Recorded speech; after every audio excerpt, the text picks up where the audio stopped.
최 목사님하고 이번 수련회 강사 계약을 할 때 딱 설교 5번만 하기로 했거든요. 근데 그 계약 조항란에 앞에 나와서 춤추려면 춤추고 뭐 이런 거 없었어요. 장로님들 저기 강사비 다시 한번 참석해 주세요.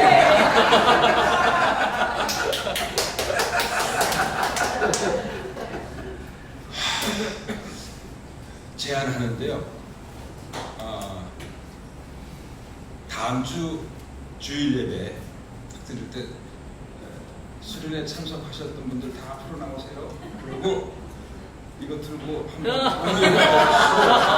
그 뒤에 그 카메라를 고해상도로 탁 찍어서 CT에서 한번 보내세요. 이거 이래가지고 그 예배하면 괜히 거룩하지도 않으면서 거룩한 척하고 목사들은 평소서 이렇게 깔깔대고 있다가 여기 보면 이제 우리 그런 거 좀 하고 진솔하게. 아멘. 그렇죠? 네. 얼마나 좋습니까? 그래도 이 강사 때까지 나와서 흔들라고 어저께 정우석 장로님이 다음번에는 뭐 비틀즈 틀어주실 거니까 이러시고, 근데 지금 너무 분위기가 지금 업돼 있거든요. 네, 좀 다운시켜야 돼요. 그래서 아주 그 분위기 있는, 아주 연주가 좀 독특합니다. 유명한 곡이고 여러분들 다 비틀즈의 레디비인데,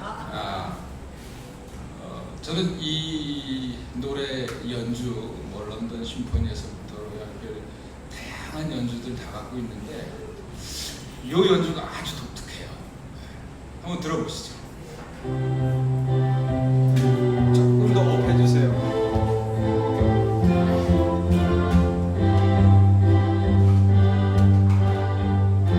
이건 영상 없어요.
희망적이에요. 아유, 오늘 뭘 좀 설교 내용이 좀 오늘 되게 우수에 젖은 내용이라서 분위기 깔라고 이렇게 하는 건데, 제가 오늘 그 설교 제목을 요셉 이야기, 그 에필로그 이렇게 했는데, 제가 중학교 1학년 때부터 성경을 읽기 시작했으니까 지금까지 50년 넘게 읽었으니까 뭐 요셉 이야기는 아마 몇백 번 읽었겠죠. 특히 요셉 이야기 가지고 4주에 걸쳐서 집중적으로 하기도 하고. 그런데요, 이 요셉 이야기를 읽을 때 이번에는 참으리라고 이제 요셉 이야기가 창세기 17장에서부터 50장까지잖아요. 읽다 보면은 굳게 다짐을 했는데도 딱 거기에서 이르면 그냥 마음이 먹먹해지고 저도 모르게 눈물이 안 날 적이 없어요. 이 요셉 이야기는 환갑진갑 다 지나서도 거기에 이르면 그냥 마음이 미어지면서 이제 혼자 꼭. 그래서 요셉 이야기 성경 읽을 때 저는 보통 혼자 독방에서 이제 이렇게 조용히 읽는 스타일인데, 그래서 글을 이제 쓰거나 또 글을 읽을 때 어떤 단어를 딱 만나면 그 어휘, 그 단어가 마음에 묘한 여운을 남기는 그런 단어, 그런 말이 있습니다. 혹시 여러분들 그런 거 있으시죠? 뭐 길을 가다가도 또 꼭 단어가 아니래도 뭐 어떤 음악의 어떤 그 멜로디가 딱 들어오면 그냥 그 어떤 가지 못하고 이렇게 서서 이제 그런 거 있듯이 이 단어가 그런데, 저에게는 이 에필로그, 이 후기거든요. 이제 우리말로 하면 후기라는 단어가 항상 그렇습니다. 뭐라 한마디로 표현할 수가 없는 그 뭔가 가슴 먹먹한 그 어떤 감성의 그 잔향을 남기는 단어입니다. 그저 어떤 글을 다 쓰고 나서 못다한 생각, 마음 등을 적은 글, 이게 사전적인 에필로그의 뜻인데, 제게는 그 사전적인 단어의 의미를 뛰어넘어서 그 어떤 마음의 여운이 오래 흐르는 그런 단어입니다. 예를 들어서 여러분, 연극 배우가 연극이 끝난 후에 이제 관객들이 다 가고 조명도 꺼진 그 텅 빈 무대에 혼자 서서 그 느끼는 어떤 그 뭐라 다 말할 수 없는, 그러면서 한 마음 한 구석에 어떤 그 남아있는 어떤 공허함, 허전함, 또 누군가를 만나서 깊은 대화를 나누고 돌아오는 길에 그 마음에 남겨진 그 못다한 그 어떤 마음의 진실, 여운, 그런 감정, 이런 것들을 아주 복합적으로 이렇게 마음에서 쭉 이렇게 이끌어내는 단어가 이 에필로그라는 그 단어입니다. 요셉의 이야기를 읽고 나면 꼭 그 어떤 여운이 남아 있어요. 그래서 오늘은 그 내용을 함께 여러분과 나눠보고자 합니다. 요셉의 이야기를 그 17장에서부터 37장에서 50장까지 창세기 큰 줄기에서 생각한다면 하나님의 약속, 희망과 섭리, 희망과 섭리, 약속과 섭리라는 이 두 단어로 표현할 수 있을 것 같아요. 하나님의 희망, 하나님의 약속을 여러분 마음에 품고 산다는 것은 정말 때로는 위험합니다. 사회는 항상 그렇잖아요. 송충이는 솔잎을 먹어야지. 무슨 뱁새가 황새 쫓아가려면, 그래서 뱁새가 나도 언젠가는 황새처럼 날 거야, 그런 희망, 그런 약속을 가지고 산다는 것은 주변 사람들이 보면 위태위태한 거죠. 네 주제를 알아야지. 주제를 알아야지. 그렇지만 그럼에도 불구하고 우리가 그 약속의 희망의 길을 끝까지 걸을 때 그 희망은 결코 우리를 실망시키지 않고 그 희망의 그 약속의 의미가 날이 갈수록 세월이 갈수록 더 깊이 드러나는 그 하나님의 약속의 넓고 크고 깊음에 대해서 요셉의 험난한 그 삶은 우리에게 그 깊음을 얘기해주고 있습니다.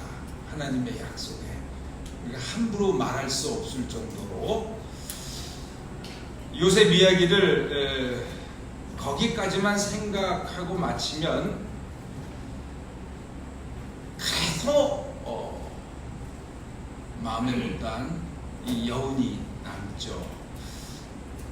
그 창세기를 요셉의 이야기를 읽으면서 들려왔던 그 소리들, 그 얼굴의 표정들, 배다른 형제들의 표정뿐만이 아니고 그 보디발의 아내 그 무서운 표정들, 뭐 여러 사람들의 표정들이 또 그 마음의 아픔들이 여전히 보이고 여전히 들리고 여전히 느껴지는 거예요. 다 읽고 나서도. 그래서 오늘 이 에필로그라는 이 가슴 먹먹한 단어를 꺼내들고 요셉 이야기를 읽고 나면 언제나 마음에 남는 그 남은 이야기 여러분들과 나누려고 합니다. 근데 여러분 이제 분들이 들어가기 전에 나레이티브라 그러죠. 이야기 뭐 이렇게 얘기하는데 여기에 대해서 잠깐만 얘기하고 넘어가도록 하겠습니다. 성경 말씀의 대부분이 나레이티브로 적혀져 있습니다. 모세오경이 대표적이죠. 이야기식 적혀져 있고 그 다음에 이어지는 뭐 우리가 여호수아기부터 어디까지냐면은 역대기까지가 다 이야기체로 적혀 있고 또 뭐 신약에 넘어오면 복음서 4개가 다 이야기로 되어 있죠. 예수의 이야기. 그래서 정확히 얘기한다면 마태가 쓴 예수의 이야기, 뭐 마가가 쓴 예수의 이야기 이렇게 되어 있대요. 이야기식으로 성경이 적혀져 있는 겁니다. 여러분 그래서 이 복음서를 읽을 때는 또 창세기를 읽을 때는 항상 우리가 눈으로 읽는 이야기만 내용만 듣지 마시고 옛날에는 글자가 없었어요. 글이 없었어요. 그래서 성경이 다 구전으로 전승이 된 겁니다. 아브라함이 자신이 겪었던 이야기를 이삭에게 쭉 그 하란 땅에서 불륜받은 얘기를 누가 얘기해 주겠어요? 아브라함이 아들에게 얘기해주고 또 이삭은 또 어린 야곱에게 얘기해주고 야곱은 또 12아들 앉혀놓고 너희 할아버지가 이렇게 쭉쭉 얘기되어지던 그 내용들이 이제 다윗 시대에 와서 솔로몬 시대에 와서 1차적으로 글로 쓰여지고 그랬지만 수백 년 동안을 이야기로 특히 이스라엘에서는 3대 절기 있죠. 3대 절기가 바로 이제 이런 이야기를 들려주는 건데 그러다 보니까 뭐냐면 여러분 구연 동화라는 거 있잖아요. 똑같은 동화도 어떤 분이 이야기해주면 애들이 귀를 쫑긋하고 빠져들어가요. 그렇죠? 막 감정을 집어넣고 그 이야기의 기법이에요. 그런 것들이 이야기의 기법들이고 그래서 막 그 얘기를 따라 읽다 보면은 아브라함 이야기를 하고 요셉 이야기를 하는데 거기서 요셉은 누가 되는 거예요? 누가 요셉이 돼요? 이야기하는 사람이요? 예, 이 이야기꾼이 그게 이야기를 잘하면 듣는 내가 그 이야기 속에 빨려 들어가면서 요셉이 되는 거예요. 내 자신이. 그러면서 괜히 눈물을 훔치는 게 요셉의 이야기를 들어서만이 아니고 우리 엄마도 일 나가면 되고 나 이제 이런 자기 서름들 이런 것들이 다 하면서 성경의 이야기가 자기 것이 되는 거예요. 그래서 이야기꾼들은 다 얘기를 해주지 않아요. 그 자기가 알고 있는 모든 거를. 어떤 거는 쏙 빼가지고 잠깐 물 한 잔 마시고 이제 그러면서 천천히 마시면서 그러면은 그거 어떻게 됐을까? 그럼 그 다음에는 어떻게 됐을까? 사람들이 뭐예요? 계속 궁금증을 하고 말하지 않는 부분들은 자기들이 질문하게 하고 상상하게 하고 예? 그래서 이 성경에는 행간의 넓이가 엄청 넓고 긴 거예요. 그래서 어떤 것은 이렇게 얘기하다가 아브라함이 80세가 되었더라, 75세가 되었더라. 그러면 한 절 사이에 그냥 25년이 휙 지나요. 이제 이런 것들이 많아요. 그래서 여러분 성경을 이야기를 읽다 보면 그 옛날에 아주 솜씨 좋은 그 이야기꾼이 이 창세기를 이야기해주는 그 장면을 생각하면서 이제 이야기를 듣듯이 읽어야 됩니다. 성경 말씀이니까 뭐 자세부터 무릎 꿇고 눈에 힘을 팍 주고 그럼 그 백발백중 3분 이내에 줍니다. 그렇지만 그냥 이야기처럼 읽으세요. 읽다 보면 나도 모르게 눈물도 흐르고 읽다 보면 뭐예요? 내가 요셉이 되고 내가 야곱이 되는 거예요. 자, 이게 이제 그 성경이 나레이티브 이야기로 쓰여져 있는 그 원래의 본문의 그 힘입니다. 자, 창세기 37장에서부터 50장까지의 이 요셉의 이야기는 독특한 게 딴 데서는 눈물로 시작해서 눈물로 그 이야기를 마치는 눈물의 이야기입니다. 아까 우리 목사님이 읽어주실 때 요셉이 형들이 하는 말을 듣고 울었더라. 그러고 나가면 안 돼요. 이건 아주 그 솜씨 없는 이야기꾼이 성경을 읽는 거예요. 그래서 울었더라. 그러고 그래서 여운을 이렇게 좀 줘야 되거든요. 근데 요셉은 처음부터 울고 마지막에도 울어요. 요셉 이야기에. 요셉뿐만이 아니죠. 그 얘기를 듣다 보면 그 아버지 야곱도 울어요. 그렇죠? 요셉을 잃고 나서 야곱도 울었고 막내 베냐민을 떠내보내면서 또 울고 형제들도 울고 그렇죠?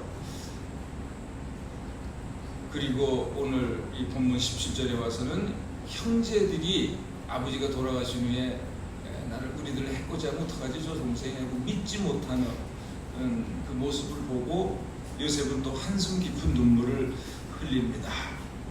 그렇지만 요셉의 이야기에는 이렇게 드러난 눈물보다는 드러나지 않는 눈물들이 훨씬 더 많습니다. 자, 10살도 안 되는 나이에 어머니를 잃었잖아요.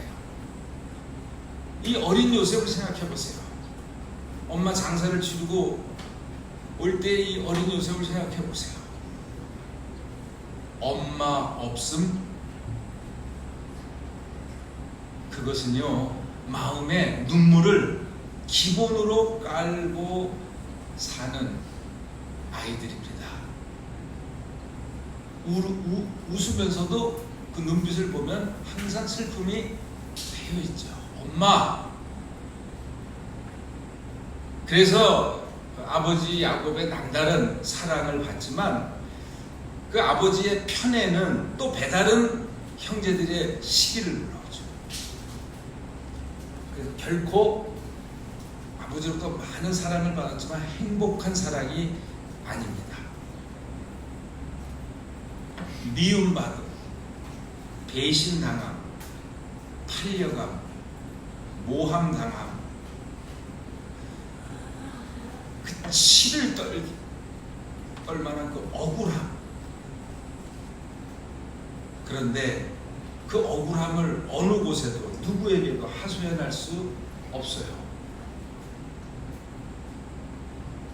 마음에 쌓이는 분노와 절망과 애통과 그리움과 무슨 울고 싶어도 마음 놓고 울 수도 없는, 말하고 싶어도 뭐요? 들어줄 사람이 없어서 그냥 마음 켜켜이 쌓이는 그 아픔들, 이걸 우리가 요셉의 이야기를 들으면서 느낄 수 있다면 이게 맨정신에 못 읽어요.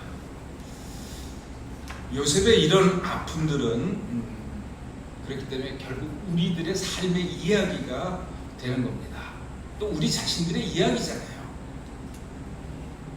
우리도 한두 개쯤 아니면 그 이상 마음에 안고 사는 아픔의 이야기들이 있습니다. 저는 제일 슬픈 게 뭐냐면 우리 아이들의 그 눈망울에, 그 어린 아이들의 눈망울에 저 아이들도 모르게 차오르고 있는 그 눈물을 볼 때 참 마음이 아픕니다. 또 우리 청소년들이나 청년들의 마음에 벌써 십몇 년 고여 있어가지고 이제 이게 흐르기 시작하는 그 눈물의 골짜기를 볼 때 정말 마음이 아픕니다. 그리고 그렇게 흐르기 시작한 눈물들이 10년, 20년, 그러면서 40, 50의 골짜기를 거쳐가면서 그 눈물들이 이제는 뭐가 되냐면 고목처럼 가슴 속에 박혀 있는 모습들을 봅니다. 저 권사님, 저 집사님 웃고 계시는 것 같지만, 신나게 춤추는 것 같지만 왠지 그 몸집의 어디선가에는 말 못하는, 그렇다는 게 아니에요, 잘못하면 그 어떤 이제는 굳어져 그 아픔들이 있죠. 그리고 그 통곡 소리는 들리지 않아요. 이조 시대 때 영종조 시대를 살았던 그 유명한 연암 박지원이라고 있습니다. 이 사람이 이제 자제분간 자격으로 지금의 북경이죠. 영경을 거쳐서 이제 청나라 시대의 여름 궁전이 있던 열하를 방문했던 그 여행의 기록을 자세히 남긴 열하일기라는 책이 있습니다. 아주 유명한 책입니다.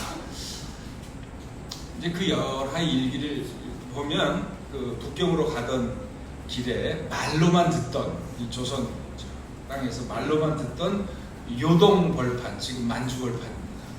이제 남쪽으로 이렇게 가게 되는데 요동벌판, 그 끝도 없이 펼쳐진 드넓은 벌판을 바라보면서 거기서 연암 박지원이 이렇게 외쳐요. 아, 훌륭한 울음터로구나. 크게 한번 통곡할 만한 곳이구나. 그리고서 쭉 그 글이 나오는데, 그리고서 혼자 그 요동벌판, 그러면 하늘과 땅이 악교처럼, 악교로 붙이면서 딱 붙어 있는, 그걸 이제 미국 가시면 훨씬 미국이 더 넓어요. 거기서 그거를 한눈에 보는 곳을 올라와서 그걸 보면서 그 통곡의 시를 쓰는데, 그 유명한 통곡의 노래가 이렇게 읽으면서 우리도, 오늘을 사는 우리들도 이런 울음터, 그 마음에 이고 사는 그 아픔들을 다 토해낼 수 있는 그런 울음터가 있었으면 합니다. 요셉이 39에 39년의 그 세월의 아픔을 눈물로 다 토해낸 그 통곡의 눈물터가 우리들이 살아가는 삶의 여정 어디쯤에선가는 한두 번 있어서 고사목처럼 굳어진 그 쌓인 아픔들, 그것들마저도 다 토여내고 녹여내는 그런 눈물이 하염없이 좀 흐를 수 있기를 바랍니다. 성령의 어루만짐 속에서 터져나오는 눈물, 이것은 아픔들의 근원적인 치유로 끝나는 게 아니라 그것이 우리의 영혼을 맑게 해 정화합니다. 그리고 정화로 끝나는 게 아니고 더 하나님을 높은 곳에서 바라볼 수 있을 정도로 우리의 모든 것을 승화시킵니다. 이렇게 눈물로, 아픔으로, 억울함으로, 두려움으로 가득했던 요셉의 평생의 이야기를 읽으면 또 놀라는 게 요셉의 이야기하고 야곱의 이야기하고 아브라함 이야기하고 큰 차이가 뭔지 아세요? 내용은 뭐 말할 것도 없고 가만히 보면 요셉의 이야기에서는 놀라울 정도로 하나님이 침묵하십니다. 그래서 하나님의 침묵, 이게 요셉의 이야기를 읽다가 깨닫게 되고 보게 되는 아주 놀라운 사건인데요.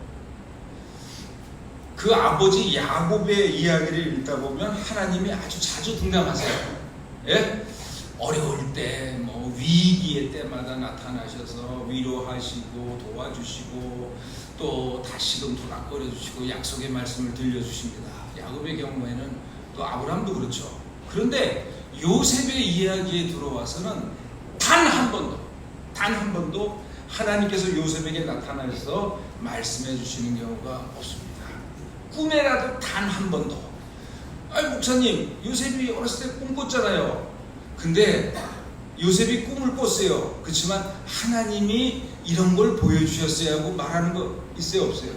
없어요. 그냥 꿈이에요. 그래서 꿈 잊어버렸으면 개꿈이 될 뻔한 건데 이제 살아보니까 그게 진짜 하나님의 약속이었다는 걸 깨닫는 거는 한참 지나고 나서요. 꿈에라도 생시에라도 계시를 통해서도 하나님이 한 번도 요셉에게 안 나타나십니다. 야곱은요, 잿괴에 재가 넘어져가지고, 그쵸? 그래서 허우적대죠. 죽을 뻔하고. 그래요. 그래서 그런 어려움을 겪는 게 당연해요. 그건 죄의 삭시예요, 아주. 그랬는데도 하나님은 야곱에게 나타나시고, 찾지도 않았는데 어떨 때 나타나세요, 먼저. 말씀하시고 구원해 주세요. 근데 요셉은 진짜 억울합니다. 그쵸? 정말 억울하다니까요. 왜?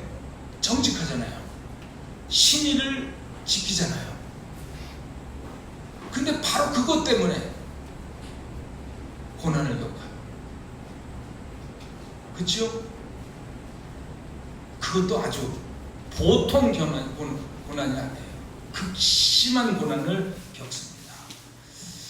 자, 여러분, 우리가 정의의 법칙상, 믿음의 법칙상, 당연히 이럴 때는 하나님은 요셉의 삶에 개입하셔야 돼요. 그래야 안 그래요? 당연히 하나님이 도와주셔야 된다고요. 도와주시지 않는다면 최소한 하나님은 요셉에게 꿈에서도 나타나셔서 지금 네가 겪고 있는 이 고난의 의미, 이 고난이 고난으로 끝나는 게 아니고 이게 더 깊은 의미가 있어. 그렇게 좀 조곤조곤 설명을 해주면서, 그러니까 잘 참어, 이렇게 위로해 주셔야 돼요. 그래요, 안 그래요? 근데 하나님은 요셉에게서 단 한 번도 나타나시지도 않고, 꿈에도 무슨 하나님이 위기 때마다 이렇게 뭐 낮잠이나 주무시고 있고 어디 놀러 나가시고, 아니 밥 먹으러 가셨나? 근데 밥을 먹으시면 하나님은 뭐 10년 동안 점심 다시시나? 안 나타나요. 그 절체절명한 그 위기의 때, 수많은 위기의 때 얼마나 부르짖었겠어요. 아버지도 없는데 하나님 하고 한 번도 하나님은 나타나지 않으십니다. 그래서 이걸 읽다 보면 부화가 나요. 안 나요, 여러분? 아니, 하나님 차별하시나? 왜 야곱에게는 무시로 나타나셨음에도 요셉에게는 왜 한 번도 안 나타나시나?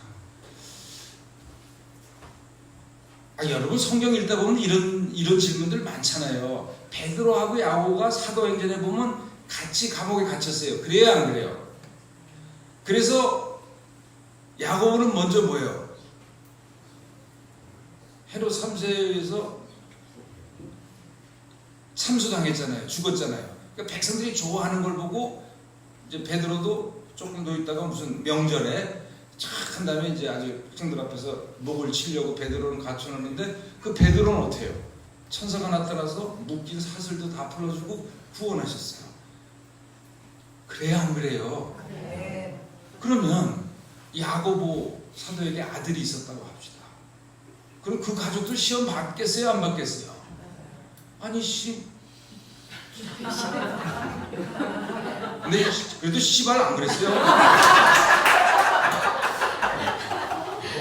아니시지 아니 왜 쟤네 아버지는 살려주고 우리 아버지는 뭐 못났나? 여러분, 이런 일들 우리 살면서 같은 신앙생활하면서도 많이 겪잖아요. 누구는 축복받았는데 왜 나도 하는 만큼 했는데 나는 왜 이렇게 쪽방만 주시나? 그것도 깨진 쪽방만. 이렇게 생각해 보신 적 없냐고요? 있죠? 그거 없다는 분들 대부분 가짜 신앙이에요. 다 있어요. 근데 바로 이거예요. 하나님 차별하시나? 왜 아버지 야곱한테는 그렇게 그냥 특별같이 나타나시고 뭐 그냥 다 해결해 주시다가 왜 요셉의 삶은 저렇게 깊고 오랜 침묵? 요셉의 문구 읽다 보면 이런 문구들이 요셉 이야기 중에서 나와요. 뭐냐면 그 주인 즉 보디발은 주님께서 요셉과 함께 계시며 요셉이 하는 일마다 잘 되도록 주님께서 돌보아 주신다는 것을 알았다. 또 주님께서 요셉과 함께 계시기 때문이며 주님께서 요셉을 돌보셔서 그가 하는 일은 무엇이나 잘 되게 해주셨기 때문이다. 그거는 다 잘 될 때 이 이야기꾼이 하는 얘기지,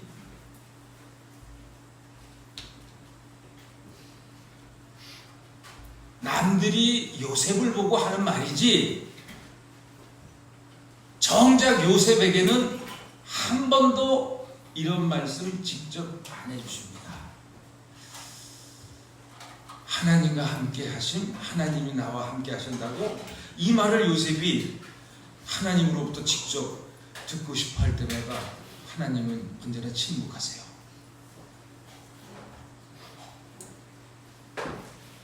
형제들에게 그 구덩이에 빠질 때 질투로 인해서 미움으로 인해서 노예상에 그의 삶이 던져질 때, 또 보디발의 아내에 의해서 지하 감옥에 그의 삶이 던져질 때 내팽개 치셔지는 거죠. 이거는 완전히 요셉이 얼마나 울부짖었겠어요.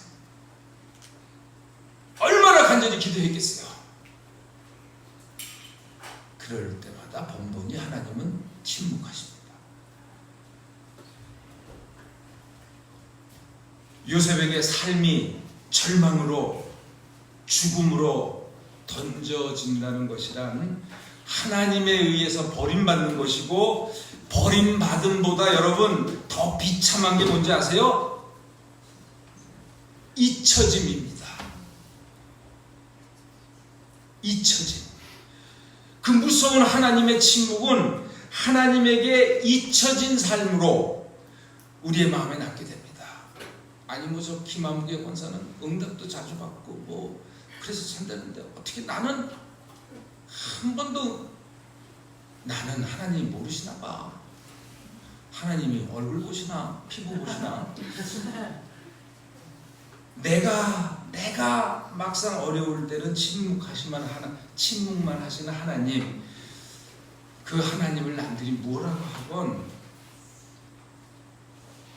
어떻게 말한다고 해서 내가 위로가 되겠습니까? 잊혀진다는 거요. 제가 우리 교회 두 젊은 과부 얘기해 드릴게요. 이것들 둘이 똑같은 해에 태어났어요. 39의 과부가 됐어요. 하나는 남편이 죽었고, 하나는 남편이 노름하다가 아내 몰래 혼자 사는 장모, 아파트 안에 있는 것도 몰래 뭐 회사에 필요하다고 해서 이렇게 가져가지고 다 유저해서 다 은행에서 하고, 그래가지고 노름에 빚지고 사채도 없고 뭐 하다가 어느 날 이게 턱 터지니까 미국으로 도망가 버렸어요. 애들이 몇 살이게요? 7살, 3살. 이 두 과부가 못생기긴 했으면 또 불쌍도 좀 덜 할 텐데, 기분이라도. 너무 이뻐요. 에? 하나는 우리 교회 부목사 사모예요. 우리 교회 부목사가 간암이 해가지고 3년을, 하여튼 간암 환자가 할 수 있는 수술 다 했어요. 처음에는 간 절제했는데 이게 또 퍼져가지고 이 간 못 쓴다. 그래서 부인간 띄어다가 간 이식했어요. 하여튼 수술할 때마다 잘 됐대. 그러니까 또 예? 우리 교회 와서 설교했어. 아, 그래요? 김효석 목사가? 그 친구요. 가기 전에. 예. 그래서 또 다 했는데, 아휴, 이게 또 뭐요? 또 허파로 그리고 뼈로 전이가 된 거예요. 그래서 그 죽을 때까지요, 마지막 순간까지 그냥 간암 환자가 겪을 수 있는 모든 고통을 겪다가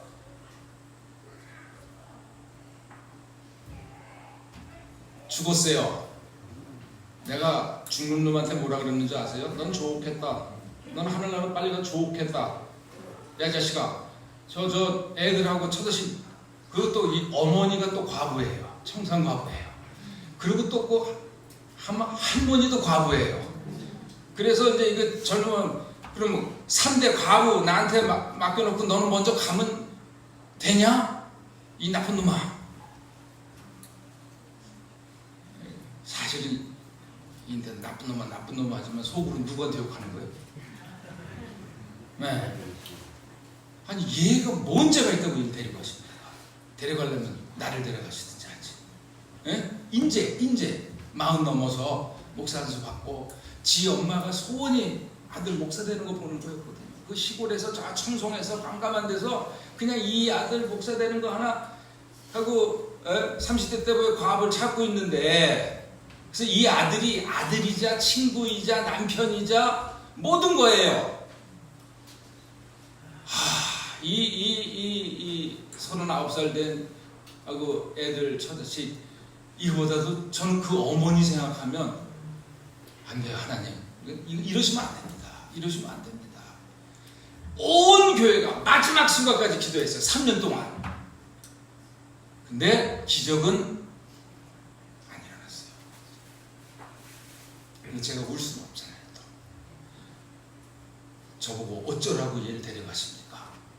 그러면 온 교회가 진짜 믿음으로 기도했거든요. 하나님은 치유하시고 어떤 환자들 깨끗게 하실 거다. 아니 그러면 뭐 그냥 완전히 치유해서 건강하다가 좀 이따 나중에 데려가든지 하지. 그냥 다 순서대로 다 아프고 데려가시면은 나보고 이 교인들의 이 믿음을 어떡하란 말이에요. 이 시험든 믿음을. 뭐 기도해도 안 되대요. 믿고 기도해도 안 되대요. 뭐 합심 기도해도 안 되대요. 뭐 하나님은 그러니까요. 그렇게 정말 시험에 드는 사람이 있어요. 뭐야? 우린 뭐야? 하나님이 진짜 계신 거야? 이것도 힘든데요. 이 두 과부 집불 개뿔도 없는데 애들만 둘이에요. 그래서 갈 데도 없어가지고 이 도망간 그냥 매일 사채업자들이 뭐 그러니까 막 무서워서 벌벌벌 떠는 거. 그래서 일단 교회 근처로 이사 와라. 그래가지고 제가 후처가 둘 생겼다니까. 제가 친자식은 셋인데 사남매가 또 생긴 거예요. 이거 완전히 7살짜리 둘, 3살짜리 둘, 3남 1녀가 또 생긴 거예요. 막막합니다. 진짜 막막합니다. 이걸 어떻게 이것들을 다시 희망을 불어넣어주는 사람. 근데 이놈 새끼가 우리 부목사예요. 진짜 나중에 힘이 없어가지고요. 이제 폐로 퍼졌으니까 숨을 못 쉬잖아요. 그거 무지무지하게 아파요. 이 손끝 발끝이 다 불타는 것처럼 막 그런 상태에서 이렇게 덜덜 이렇게 들어놓여 있는데 말을 못 해요. 숨도 못 쉬니까. 근데 죽기 직전에 그 친구들이 이놈이 하나님 감사합니다 이렇게 소리 지르고 예수님 사랑해요. 그리고 죽었어요. 야 이 새끼야 너 영화 찍냐? 이것이 그 리얼 스토리예요. 리얼 스토리. 그러고 죽었어요. 그런데 여러분 그게 이 친구가 그 딱 두 마디가 평생 할 설교를 다루고 간 거예요. 지금도 우리 교회 교인들에게는 그 마지막 그 멘트가 살아있어요. 그런데 어쨌든요 이 두 가부 이 네 애들은 요거들 앉혀놓고 내가 야 요즘 어때? 하면 그때부터 뭐예요?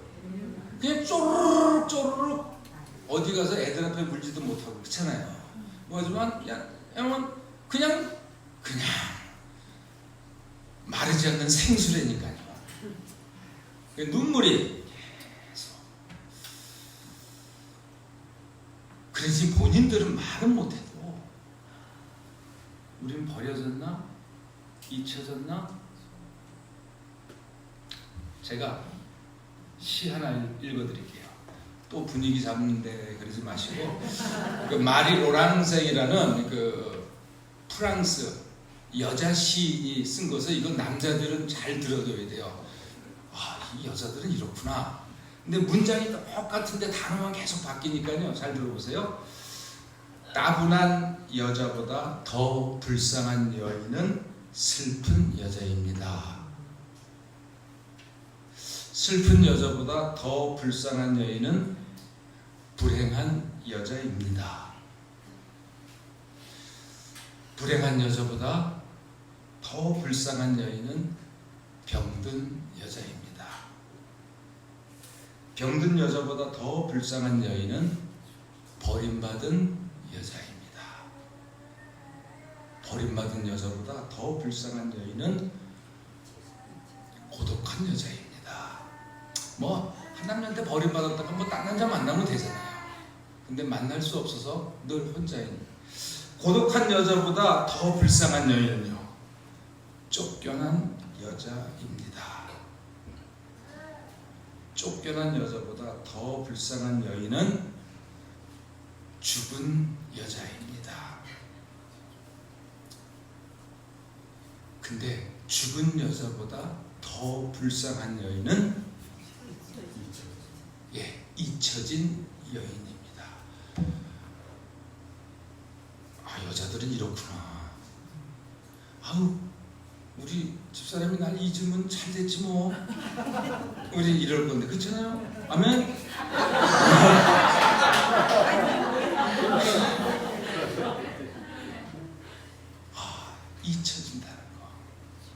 잊혀진다는 거.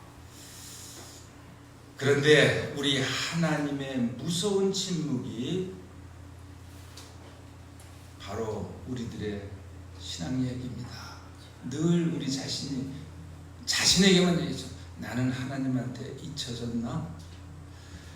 누구에게는 이렇게 응답하셨다는데 또 오늘 누구에게는 이렇게 치유의 능력으로 그 은혜를 보이셨다는데 또 누구에게는 이렇게 응답하시고 말씀하셨다는데 나에게는 정작 침묵만 하시는 하나님, 그 목소리, 그 하나님의 목소리 단 한마디 듣기 원하여 온 마음을 다 내놓고 절규하며 기도했건만 그 단 한마디도 단 하나의 마음의 증거도 보여주지 않으시는 하나님 앞에서 우리는, 나는 버려지고 잊혀진 존재처럼 그렇게 느껴질 때가 얼마나 많았습니까? 삶이 너무 힘들어서, 정말 숨이 막힐 듯해서, 뭐 금도 달라는 게 아니고 은도 달라는 게 아니고 정말 딱 하나님이 나를 사랑하시는지, 정말 하나님이 살아계셔서 내 기도와 내 간구에 귀 기울이고 계신지, 단 한마디라도 하나님의 사랑을 확인하고픈 마음에 그렇게 간절히 기도했건만, 그러나 들려오는 건 하나님의 침묵, 느껴지는 건 하나님의 부재, 내 삶에는 함께 하시지 않는다는 하나님의 부재. 더 이상 내 곁에는 안 계시는구나. 뭐 오직 제3자의 음성으로만 하나님이 당신과 함께 하시죠? 아유, 집사님, 권사님, 하나님이 참 은혜를 많이 베푸신 것 같아요, 목사. 왜요? 아니, 얼굴이 그냥 뽀얘지셨네요. 어저께 오이팩해서 그런 거지 무슨 이게. 야, 이런 말, 남들이 말하던, 제3자만이 말하던 하나님이 나와 함께 하셨다, 정말 이것이 요셉에게는 언제쯤에서나 요셉의 마음속에서 느껴졌을까요? 언제쯤 그의 마음에 요셉아, 내가 너와 함께했다, 이런 하나님의 음성이 들려왔을까요? 얼마나 세월이 한참 지났죠. 오랜 세월이 지난 후에 하나님의 음성으로 들려온 게 아니고, 아마 그것도 왜요? 끝까지 하나님은 아무 말씀 안 하시니까 요셉의 마음에 느껴졌을 겁니다. 그리고 나서 이거였구나. 이제 바로 그게 요셉이 통곡을 하던, 형들에게 자기를 드러내고, 형님들 두려워하지 마십시오. 형님들은 나를 해하려고, 나를 없애려고 여기를 보냈지만, 파리셨지만 하나님께서는 우리 식구를 구원하시려고 나를 이곳에 보낸 겁니다. 요 대목은 진짜 울지 않고 그냥 넘어가면 그건 사람도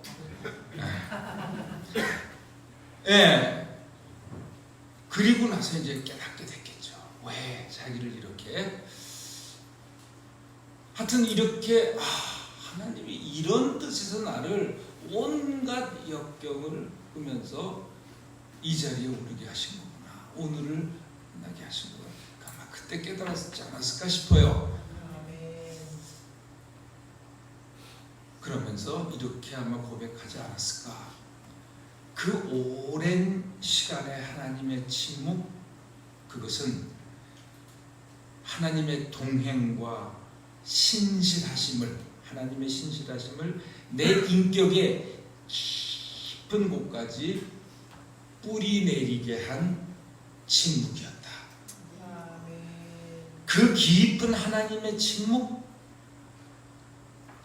그 시간은, 침묵의 시간은 내 믿음이 하나님의 생각에 깊으신, 하나님의 생각에 높고 멀리 바라보고, 그러면 하나님의 시간에, 그러니까 넓으심, 하나님의 섭리의 그 높으심, 우리가 상상할 수 없는 거기까지, 그 정도에까지 내 믿음이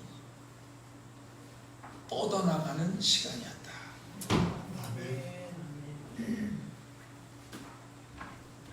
아마도 요셉은 고난의 긴 시간이 흐른 후에 그때서야 볼 수 있고, 그때서야 들을 수 있는 이 믿음의 눈과 귀로서 하나님이 단 한 번도 나를 떠나지 않으시고, 내가 절규하고 울고 외롭고 서럽고 무서웠던 그 시간에도 내 곁에 계셨구나. 그것을 그때는 몰랐고 나중에 지나서야 자기 말로 고백합니다.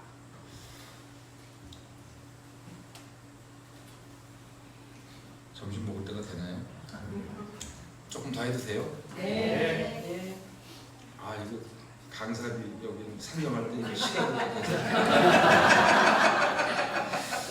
제가 좋아하는 작가 중에 우리나라 한 명이 김현씨입니다. 그 임진왜란이라든가 뭐 칼의 노래, 뭐 현의 노래 많죠. 자작 수필집도 건데 그 현의 노래라는 책이 있어요. 현의 노래가 그 옛날 가야국의 우룩 가야금의 명수 있잖아요. 우룩 전설적인 뭐 그가 이 가야금 탈 때는 참새들도 와서 다 춤을 췄다고 그러잖아요. 그 사람이 거기 자기 제자를 데리고 그 가야금을 그 아주 그냥 마지막 작품 가야금을 만드는 그 장면들이 이게 내용들이 쭉 소개되는데 일단 그 산속 제일 그 합천의 그 깊은 산속을 다 헤매서 그 좋은 오동나무 아주 큰 오동나무를 이제 딱 또 이제 나무 생나무부터 이렇게 점 찍고 그래서 이제 그거를 잘라와요. 잘라와서 그거를 킵니다. 이렇게 두껍게 가야금 두께로 나무를 켜서 그걸 펴 이렇게 대나무 숲에다 또 이렇게 싸놔요. 그리고는 봄, 여름, 가을, 겨울이 지나고 1년, 2년 지나고 그러면서 이제 그 다음부터는 딱 가서 이게 망치로 나무를 똑똑 두들겨 봐요. 그래서 그냥 이렇게 나무를 켠 채 이렇게 두꺼운 나무로 있는 그 나무를 들어보면서 소리 그러니까 제자는 모르잖아요. 뭐 그 다 한 나무에서 킨 건데 그냥 말 그대로 그놈이죠, 그렇죠? 예. 그러고서 나서 이제 한 2년, 3년 지나서부터 어떤 나무는 금이 가는 거예요. 그런 건 그냥 과감하게 도끼를 찍어버리고 그러고서는 끝까지 남는 그 나무 그 뚫겨 봤을 때 됐다. 그래서 그걸 가지고 가야금 2개를 만듭니다. 2개를 만드는데 그러면서 그 설명을 하는 거예요. 나무가 어때야? 지금 뭐 이런 나무로 가야금을 만들어야 울림이 깊다는 거예요. 여러분 왜 뭐 바이올린에 뭐 과디나리부터 뭐 있잖아요. 예? 이런 나들은 날이 갈수록 그게 이제 그 나무부터 뭐 여러 가지 다 아직도 현대 과학이 밝히지 못하는 그 소리가 어떻게 저렇게 울림이 맑고 깊을 수 있을까? 근데 여러분 우리들이 입으로 토해내는 신앙 고백이라고 하는 것들이 좀 깊은 울림이 있는 신앙 고백들이에요? 아니면 그냥 입에서 막 쏟아내는 싸구려 고백들인가? 있잖아요, 그냥 뭐 몇 센치 되는 것 같아요. 이게 막 저분의 저 한마디는 정말 당신의 평생의 삶을 다 담은 한마디구나 이렇게 느껴지는 게 있잖아요. 그렇죠?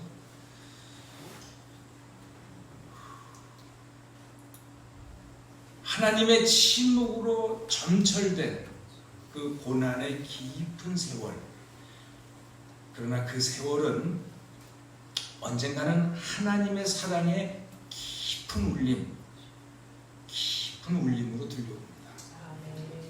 사랑 다 얘기하지만 저 김건사가 얘기하는 저 하나님의 사랑은 우리가 감히 옆에 가지도 못하겠다. 왜?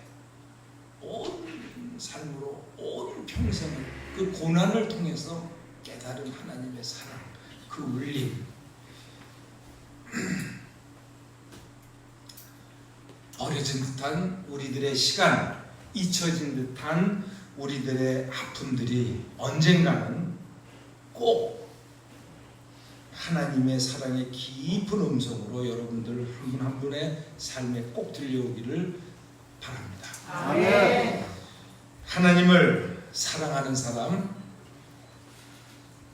곧 하나님의 뜻대로 부르심을 받은 그 사람들에게는 모든 일들이 실패건 아픔이건 고통이건 그 같은 모든 일들이 결국에는 뭐요? 협력해서 하나님의 선을 이룬다, 뜻을 이룬다는 것을 우리는 압니다. 다만 이 고백과 이 울림이 살아온 온 삶의 세월을 감싸며 들려올 때까지 질그릇 같은 깨지기 쉬운 우리들의 삶을 성령께서 끝까지 붙잡아 주시기를 간구합니다.